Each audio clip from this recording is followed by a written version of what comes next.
معانا نص كوباية رز، نحطها في الكسرولة، نحطها عليها مية وهنبدأ نسلقها. معانا بصلاية نحاول نقطعها.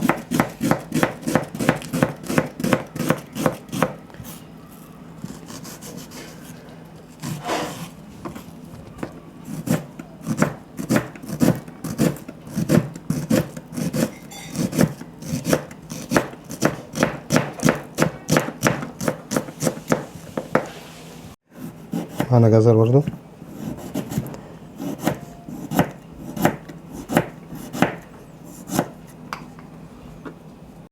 نقطع الجزر صغير خالص. عندك مبشرة ممكن تاخدها مبشرة. معانا حبتين بدنجان، نبدأ نعمل كده، نقطعها وهنحاول نقشرها، نشيل القشرة السودا دي.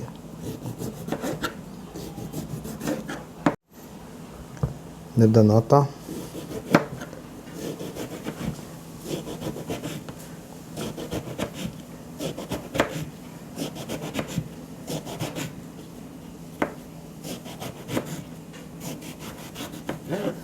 انا بحاول اوريكم كل التفاصيل عشان تطلع النتيجة كويسة.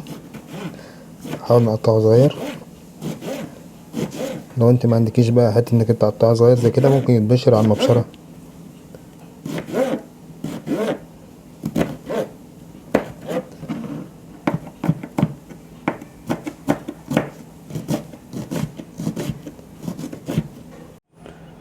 الزيت على النار،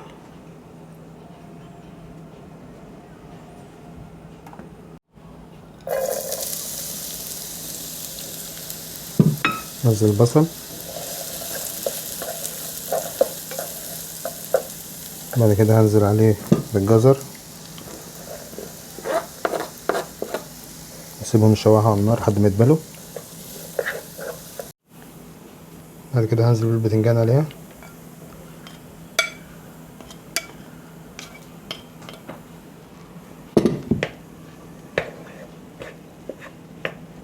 نحط التوابل بتاعتنا. عندنا مرقة لحمة، بابريكا، توم باودر مع بصل باودر، دي توابل لحمة جاهزة، دي توابل برجر برضو بتيجي من عند العطار جاهزة، وعندي هنا فلفل اسمر. تمام.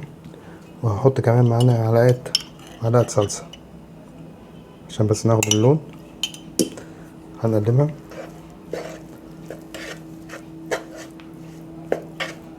ده الرز كده بعد ما استوى. الرز بتاعنا عشان يبرد شوية.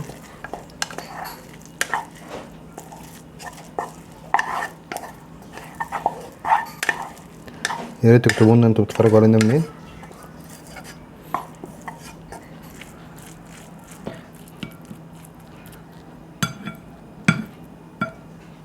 حاول ادي هرسة للرز كده، مش كتير، عاوزه كده ايه، نص هرسة يعني. تمام. وهنزل عليه باقي المكونات بتاعتنا. البتنجان اللي احنا عملناه خلاص كده استوى.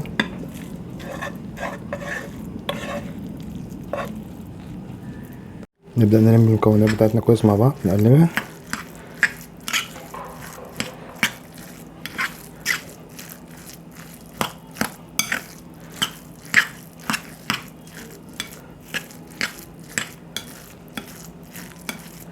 معايا هنا معلقتين 3 بقسماط، قلبوا معاه كويس. نحط معانا بيضة. تمام. وهنحتاج هنا شوية لون صناعي، او ممكن لو عندك بنجر فيه بتبقى بودرة، هيديك نفس النتيجة واحسن كمان. نجمع بقى المكونات بتاعتنا كويس.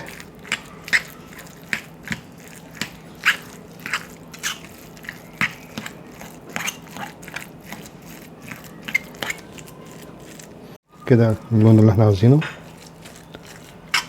هنبدأ بقى نقطع ونشوف. معانا المكبس بتاع البرجر ده طبعا بيتباع جاهز. تمام. هنجيب معانا فويل ستريتش او بلاستيك اي حاجة كان عندك، وهدهنها زيت عشان بس ميلزقش فيها البرجر، وهحط هنا كمية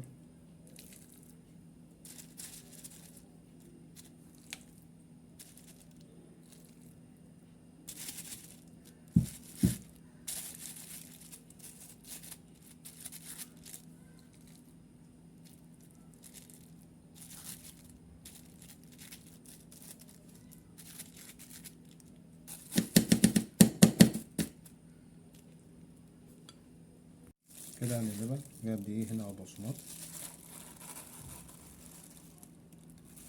بص عاملة ازاي. هنخلص الكمية كلها كده ونرجع نشوف.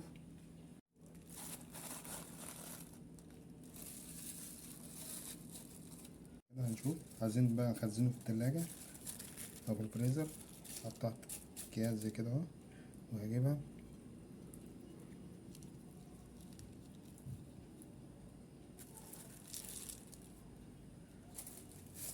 واجيب التانية.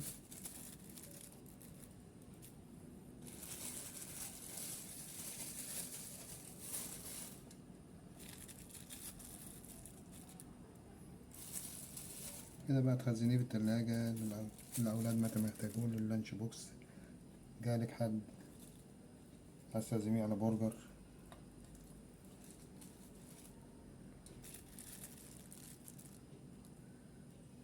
زي ما احنا شايفين كده. ممكن هندخله في التلاجة في الفريزر ويقعد معانا، ونطلعه ساعة الاستخدام. ساعة ما هيطلع معانا الواحدة زي ما احنا عاوزين، نطلع قطعة 2 زي ما احنا عاوزين. دي كده النتيجة بتاعت البرجر بتاعنا النهائية. شوف البرجر عامل ازاي، مش هتفرق عن البرجر الحقيقي الحداكي، ولو حد عرف يفرقه بحق.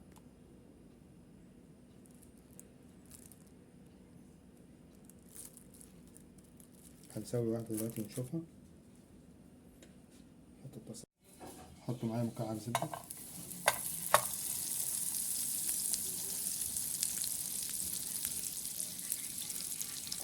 وانزل البرجر بتاعي.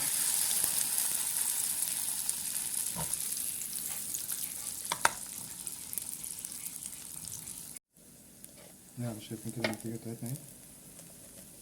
تمام. ممكن تزوديها شوية بقسماط عشان تبقى جامدة معانا شوية، بس أنا بحبها كده عامة.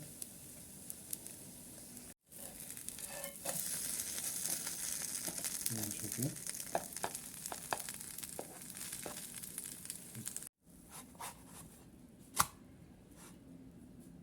السلام عليكم ورحمة الله وبركاته. متابع قناة شريف خالد، أهلا بيكم. النهاردة جايبين معانا برجر. تمام. وده عملنا البرجر قبل كده، لا هنعمل برجر النهاردة.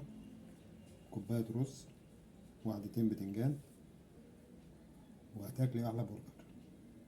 ده زي ما أنا بقولك كده معمول بالبتنجان والرز. بيشوفوا ما يقدرش يفرقوا عن البرجر العادي. زي ما عودت قناة الشيف خالد دايما بجيب لكم كل جديد. وناخده معانا في لانش بوكس المدرسة، ناخده سناكس، ناخده أي حاجة ممكن نعملها، والنتيجة روعة. السلام عليكم ورحمة الله وبركاته. متابع قناة الشيف خالد. النهاردة جايبين برجر، البيج برجر، الحجم الكبير، الجامبو. ازاي هنعمله في البيت بطريقة حلوة وسريعة، ومش هنحتاج لحمة، مش هنحتاج فلوس كتير. بالعكس، هو كوباية رز بتنجان وهتعملي أحلى برجر في البيت.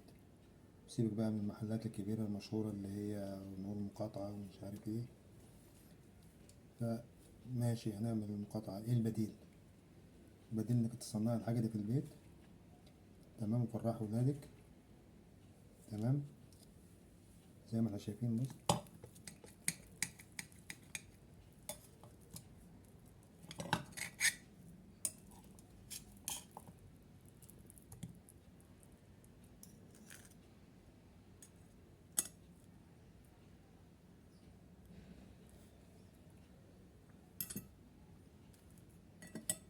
انك تعمليه. تمام. هنحط الخس معاه. احلى برجر في البيت.